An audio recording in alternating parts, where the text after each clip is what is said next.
Le Christ.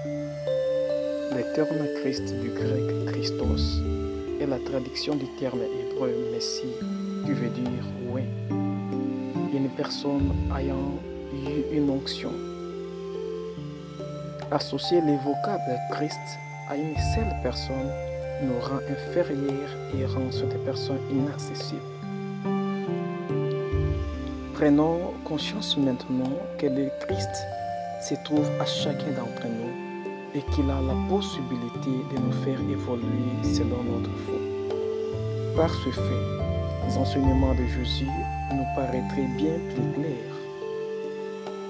Prenons conscience que le Christ intérieur est égal au moi intérieur, qu'il est égal à l'être intérieur, au corps astral.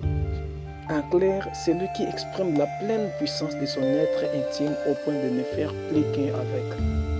Se libère de la loi karmique, se libère de ce que les hommes appellent la mort ou cycle de renaissance. En suivant et en démontrant personnellement les principes et préceptes divins consistant à l'amour inconditionnel et au pardon miséricordieux, il finit par s'élever ses vibrations jusqu'au point de saturation où il exprima la totalité du pouvoir de Dieu. Le Christ Jésus manifesté dans la chair de l'homme terrestre. C'est cela même la signification de l'expression christique de la transfiguration de notre frère Jésus de Nazareth nous a donné un si bel exemple.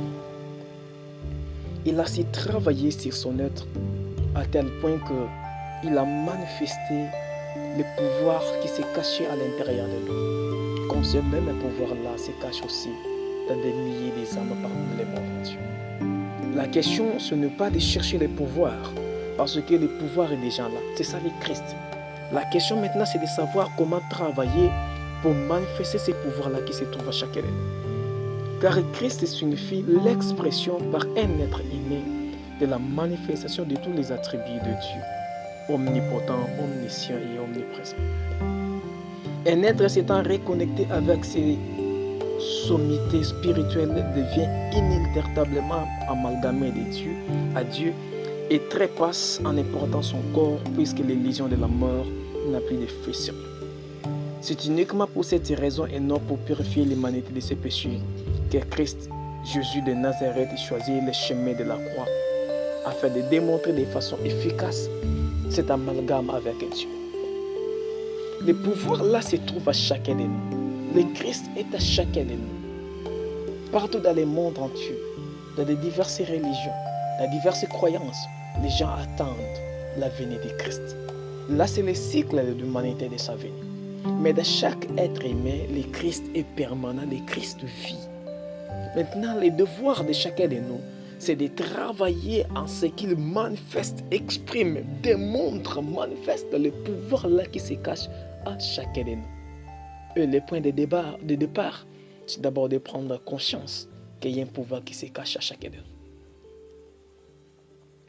L'illusion vient par le corps. L'homme se sent limité.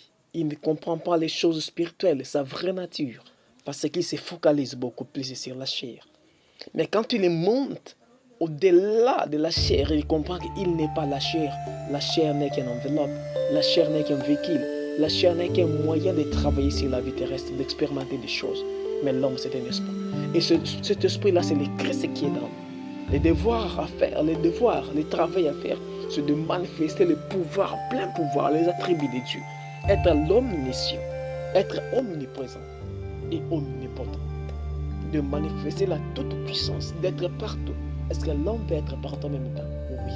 Est-ce qu'il peut manifester la pleine pouvoir? Oui. Est-ce que l'homme peut connaître aussi toutes choses? Oui. À condition de savoir y travailler. Bonne chance. Et le chemin est encore long pour beaucoup d'encadrement, de coaching, d'orientation. Nous sommes disponibles à vous servir. Qu'il en soit ainsi.